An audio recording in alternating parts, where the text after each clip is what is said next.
Hi guys, my name is Keith. I'm one of the pastors here at South Oak, and for the couple of weeks now, you've been hearing about Abide, these 21 days of prayer and fasting. And this week, I want to remind us of a story that an account that's in the Gospel of Matthew, Matthew chapter 5 and chapter 6, where Jesus is on the side of a mountain and he's teaching people about who's blessed in the kingdom and the blessings of God. And then he points to some clarity about the law, about what God's intention was for this relationship between himself and mankind. And in part of that message, he says, when you pray and when you fast. And so there's this idea that Jesus gives that this isn't really an option for us when we are in relationship with God. This is a regular rhythm of a spiritual discipline in our lives, that's how we would relate to God, is through prayer. And prayer and fasting are done together at times.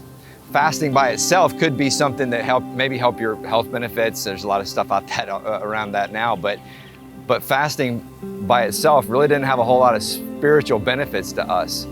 And so it's always paired with prayer. So the call to prayer and the call to fasting in our lives is, Jesus teaches that with a simplicity and some secrecy. He says, keep your prayers simple, but keep them in private, and do the same with your fasting.